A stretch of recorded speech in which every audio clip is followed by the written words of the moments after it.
What's going on, college football fans? Jack here with another episode of The Big and Bold. I'm very excited to do today's episode because I've really been waiting on this one. I've been looking into the 2022 season for a while now, but obviously I had to wait until this season was over or else it just kind of comes off as a little premature. But what I have for you today are my 10 best games for the 2022 season. I've got some honorable mentions at the end in case maybe a game that you're looking forward to didn't make it in. Of course, there's the possibility that I missed a game or two, because there's a lot of games out there, right? But I did my best to get the 10 best games for next season, rank them from 10 to 1. Let me know in the comments if I missed any, just an honest mistake, and let me know how you would change the order of these 10 games. But this is how I have it. Again, stick around for the end for 5 honorable mentions that didn't make it in. Please like and subscribe. Of course, it helps me a lot and gets my content out there to more people. And one more note before we get into the content itself. Numbers 9 and 10 might surprise you a little bit. I definitely did not choose number 9 and 10 on this list because I think it's going to suck people into the episode, right? They're kind of off the wall, but stick with me. I've got some awesome matchups in this top 10. So at number 10, I'm going to start with Nebraska versus Northwestern, playing in Aviva Stadium in Dublin, Ireland. That's August 27th, first game of the season. I am very, very excited for this. Now, it's not so much, I really can't wait to watch Nebraska play Northwestern. Like, no, that's not really why I have this here. The reason I have this here is because A, they're playing in Dublin, Ireland, which I think is awesome. And B, you have two Big Ten West teams here that really need to start their season off right. Just 2 years ago, Northwestern was playing in the Big Ten title game. And then last year, they won like 3 games. Nebraska, 3-9 team. Obviously, you see it all over the place. People calling them the best 3-9 team of all time.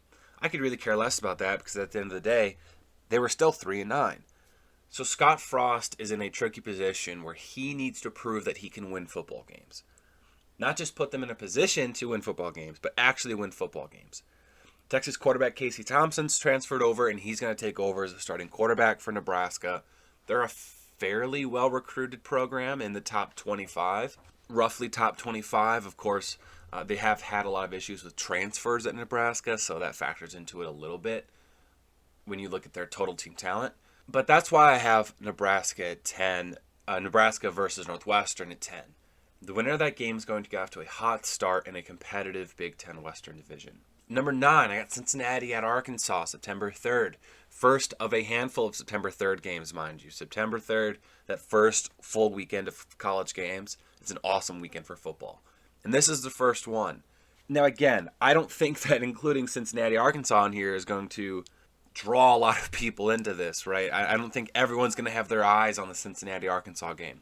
But here's why I'm going to make note of it, is because coming into the season, Cincinnati should be a top 10 team. They made the playoff 4th nationally this past season. Ripped off 13 wins in a row. And I'm not going to say they played Alabama competitively, but they didn't exactly get blown out of the water like, Michigan State did against Ohio State, where Ohio State dropped 50 on them.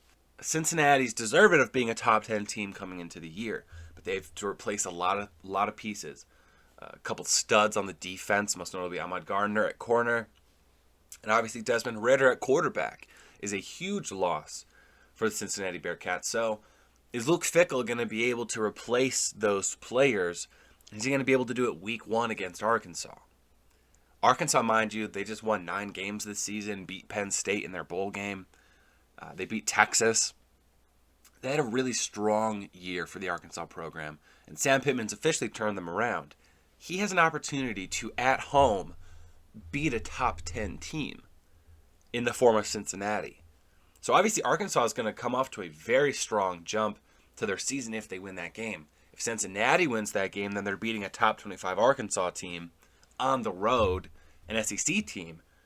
So that would be huge for the Cincinnati program and Luke Fickell for that reloading team, because they're not rebuilding. Luke Fickell doesn't want to rebuild at Cincinnati right now. That's not why he decided to stay. He wants to reload. So let's see what he's got up his sleeve, because I think most believe Cincinnati's going to fall off from the success they've had the last couple years. At number 8, LSU at Florida. Now, obviously, an interesting one if you ask me. Interesting history between these two teams. Fun fact, Florida only has a 1-game advantage in this rivalry. 33 wins to LSU's 32. LSU, though, has won the last 3 games. Obviously in 2019, they schwacked Florida with Joe Burrow. And in 2020, that's when you had the tossing of the shoe that cost Florida the win. And then, in the 2021 season, we had that insane 49-42 matchup where LSU kind of came out of nowhere to win that game and really ruined Florida's season, although it kind of had been ruined already at that point. So there's actually a lot of hatred between these two teams. And I think this is the perfect opportunity for Florida to pull off this win. They're playing it at home. It's the middle of the season, October 15th.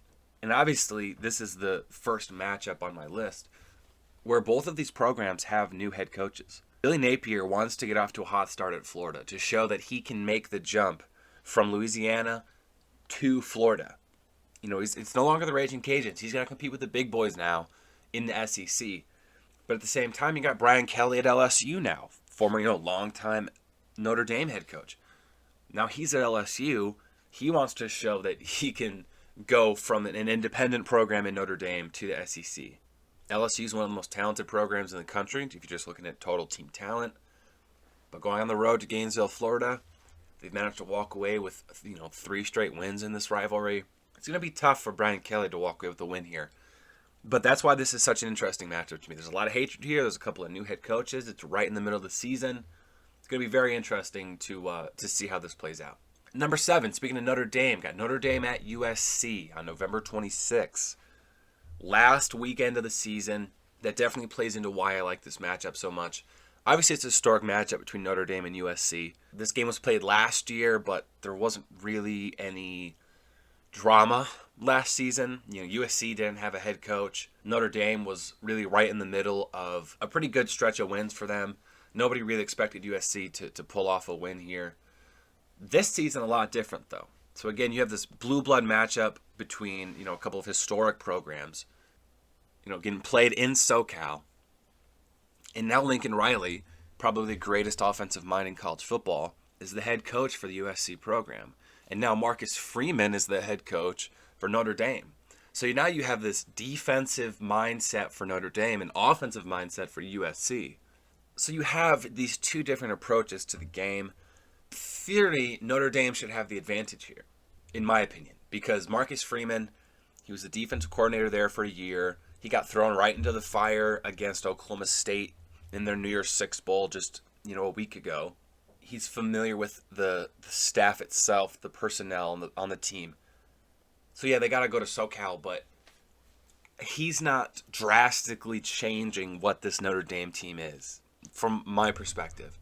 Lincoln Riley's coming to USC. He needs to turn this thing on its head from what Clay Helton was doing with the Trojans. But it's the last game of the season, so whatever aspirations these two teams have, I have a feeling that that last game of the season is going to be very important. Not to say I think Notre Dame's going to be competing for the playoff, but competing to be in another New Year's Six Bowl and get another shot at that after their humiliating loss to Oklahoma State.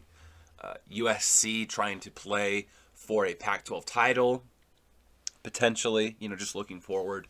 So there could be a lot on the line here. Maybe not national implications, but still. So moving up, let's go to number 6, Penn State at Auburn. I like a good old Big Ten SEC matchup. And the reason I have it so high at 6 above a couple other games is, for one, we saw this game played last season. We saw Auburn go to Happy Valley, Pennsylvania in a whiteout to play Penn State. And it was a fantastic football game. It really was a great game. Bo Nix did everything he could. The run game was fairly there for Auburn. It was a fantastic game. But Penn State walked away with the win. Now Auburn gets their shot at revenge. And Brian Harsin and the rest of that Auburn staff had a pretty up and down season. And then they have sort of this back and forth, and they only ended up winning 6 or 7 games, but not a bad year for Brian Harsin, realistically, being his first year. Injuries at the quarterback position, things like that. So really, there's a lot to gain for him here. But when you look at Penn State and James Franklin, there's a lot to lose. He's been at Penn State for a minute now, and he's 11-11 the last 2 seasons. Of course, you had the COVID season, and so that, did affect their level of play, and they ended the year strong.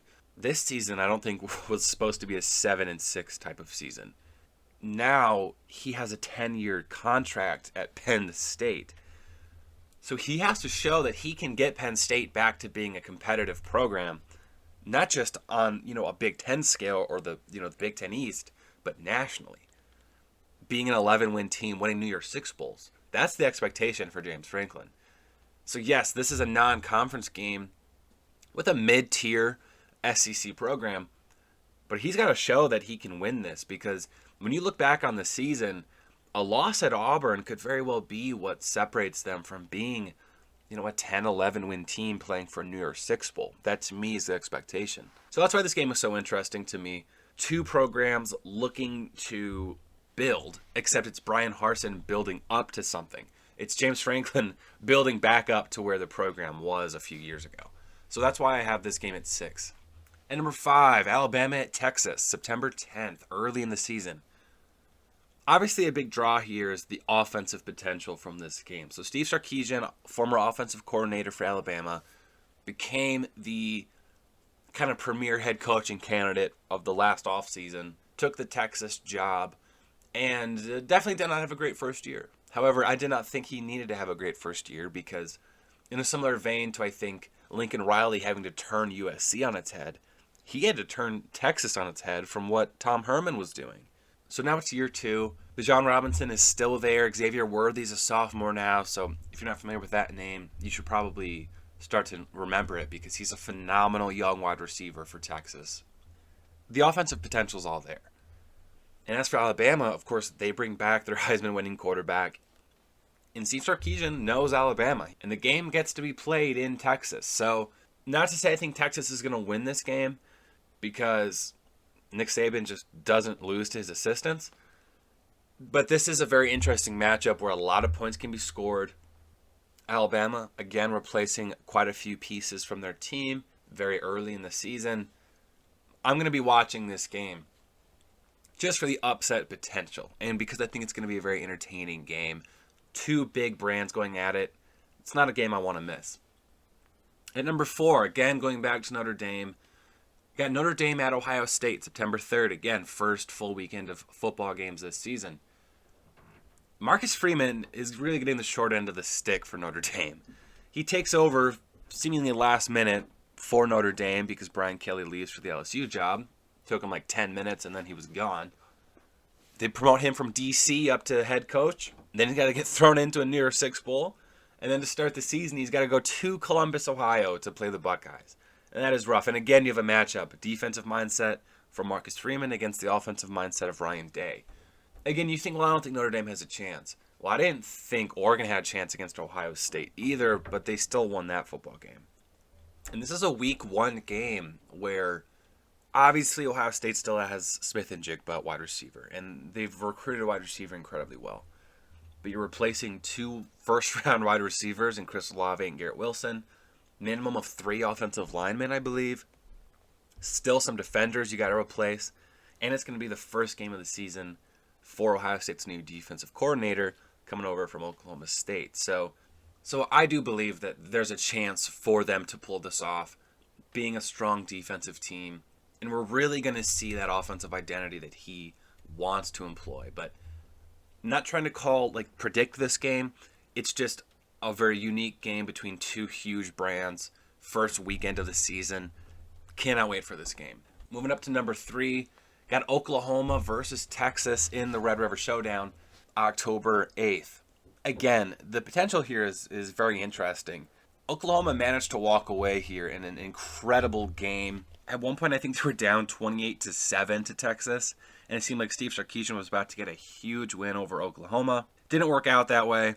Freshman Caleb Williams comes in. Kennedy Brooks has a fantastic game on the ground, and Oklahoma wins at 55-48. So with that embarrassing loss, Texas now has an opportunity to win that game. Steve Sarkisian has an opportunity to win this historic rivalry between these 2 teams. And Brent Venables is going to have to come in year 1 and again change the identity from this offensive mindset that Lincoln Riley had with Oklahoma over to his defensive mindset. And I have no idea what offensively this guy's thinking of, but you know, it's a trend of a lot of defensive coaches getting hired, though. It's going to be really interesting. Oklahoma is a top 5 brand, I'd argue, and program in college football. So I don't see them falling off, but Brent Venables has his work cut out for him. A lot of transfers, a lot of decommits. We're going to see what he can do in the Red River Showdown. It was a phenomenal game last season. I think it'll be a phenomenal game this upcoming season as well. And there's a lot on the line for both. You know, if Steve Sarkisian loses another Red River Showdown, people are going to start asking themselves, why did we even let Tom Herman go? Because he had an Oklahoma problem too. As for Oklahoma, Brent Venables, not as much on the line here, but the potential to win a huge game versus Texas is obviously a big deal year one for a head coach. Let's move up to number 2. Got Oregon versus Texas being played in Atlanta, Georgia in the Mercedes-Benz Stadium, September 3rd, first weekend of the season. Big draw here for me is, of course, Dan Lanning, the defensive coordinator for Georgia, has been announced as the head coach for Oregon. And his first game as the Oregon head coach will be against Georgia. That's not exactly an easy thing to do. However, what I will say is that Georgia's replacing damn near everybody from their defense. I mean, everybody's going to be leaving for the draft. Offensively, I have no idea what they're going to be next season. You know, they were this team led by Stetson Bennett, and then I don't even know who their quarterback's going to be next year. So Georgia's got some things to figure out after this season, and they're going to have to figure it out against a really talented Oregon team. And Dan Lanning, again, look at that, another defensive coach getting hired. He's got his work cut out for him, but he knows Georgia, knows Kirby Smart. And he gets to take over a team that's recruited the offensive and defensive line really well. They have talent all over the place. It's just got to get put together. Not an easy task doing it right away against Georgia. But again, it's a Georgia team that's going to be kind of caught with their pants down in the sense that it's going to be a very different team from what they, are this season to next season. So definitely something to make note of. So keep an eye out for that game. Definitely going to be watching that one. And number 1, finally, yes, have to do it, the game. Michigan at Ohio State last weekend of the season in Columbus, Ohio. Sure, there's a little bit of bias here because I'm a Wolverine fan, but I really do think this is the best game of the season, and I'll tell you why. Because 3 times now under Jim Harbaugh, we've seen this game have massive implications for the Big Ten title and the playoff. They've walked into this game as a 1-loss team 3 times. 2016, 2018, and 2021. They walked away with a big win in 2021, won the Big Ten, and went on to go to the playoff. So there's massive implications here for this game for both teams. I don't see either one of them having more than 1 loss by the time this game is played as well. So I again think there's going to be playoff implications and Big Ten title implications here. So that alone is very exciting. But now with Michigan having won the game again for the first time since 2011, it's a rivalry. It's back to being a rivalry. And Ohio State is not happy about that loss, even though, of course, they were dominant for a long time, but they don't care. Their issue is that they were the team that lost to Michigan for the first time in 10 years. So now that angry Columbus, Ohio State fan base is going to be probably like a rabid animal on November 26th, waiting for those Wolverines to come into the shoe. So, going to be interesting. With all that said, it's going to be difficult for Michigan to win this game, being in Columbus, Ohio. But hey, crazier things have happened. This game is back to being a rivalry. I think it's going to be an entertaining game, more competitive than it was this past season. Of course, it was a competitive first half, but Michigan didn't even smell third down in the second, which is kind of a crazy thing. But it's going to be a competitive game, I think, with a lot on the line. So that's why it's my number 1 game of the season. If you disagree with the order of my top 10, that's fine. I'm not trying to, appeal to everyone here with this. But let's move on to my honorable mentions, and then we'll wrap up the episode. And in no particular order, I'd like to start off with, again, I got Notre Dame in here because they schedule a lot of interesting games being an independent, but BYU versus Notre Dame. Now, why should I care about BYU Notre Dame? Because a bunch of Mormons and a bunch of Catholics are going to be playing in Las Vegas on October 8th, and I just find that absolutely hilarious. So I like the BYU Notre Dame matchup. BYU is a sneaky good program. Realistically, they are a sneaky good program. And this could be a game that Notre Dame looks back on if their year doesn't play out how they're hoping it will. And it could be because of BYU. I got Utah at Florida. just two vastly different programs, in my opinion. Again, Billy Napier taking over for Florida. Is he going to be able to, take down Utah? I'm still not sure if Kyle Whittingham is sticking around. Utah, there was rumors that it was going to be the Rose Bowl would be his last game of his career there. But regardless, just if he leaves, this game dies for me. I don't think Utah's going to be able to bring anybody in that could get them to beat Florida right away on September 3rd. But Michigan at Michigan State. Yeah, again, I threw Michigan back in there, another divisional game. This was Michigan's only loss on the season. And it was a close loss, a little fluky in some ways. But Jim Harbaugh cannot start off 0-3 against Mel Tucker. And you can't lose 3 straight to Michigan State. So there's a lot on the line here for the Wolverines. I fully expect them to walk into this game undefeated. It's pretty possible Michigan State can as well. You could again have a top 10 matchup between these two. Because of COVID, these two teams are going to be playing in East Lansing 2 years in a row, in all likelihood. And Michigan State again gets this game off of a bye week. Going to be interesting to see if Michigan can finally beat Mel Tucker. If Mel Tucker starts off 3-0 against Jim Harbaugh, that's not going to be good for Jim Harbaugh. There's going to be a lot of memes out there about that. So there's a lot on the line here for this. Miami at Texas A&M, just an interesting matchup. Miami played Alabama last season. They got Texas A&M this season. Mario Cristobal, now the head coach at Miami, coming over from Oregon. So that's a fun game there to watch. And then I got Texas A&M at Alabama. Texas A&M obviously upset the number 1 team in the country, Alabama, this past year. As an unranked team, mind you. Now Texas A&M is recruiting their butts off. They've got the number 1 recruiting class in the country. I believe they said it's the number 1 recruiting class of all time, aka of the last 20 years. Now Texas A&M has to show that they can win some football games. The only time I can think of in all of Texas A&M's history where they were really competitive nationally was 10 years ago, or 8 years ago when they had Johnny Manziel and Mike Evans. That's about it. So Jimbo Fisher is trying to make them a nationally competitive program. I thought they topped out the 2020 season, when they had 1 loss on their schedule. They won a New Year's Six Bowl. I thought that was about it. I think they were 9-1 by the end of the season. Lost 4 games this past year. So I don't know.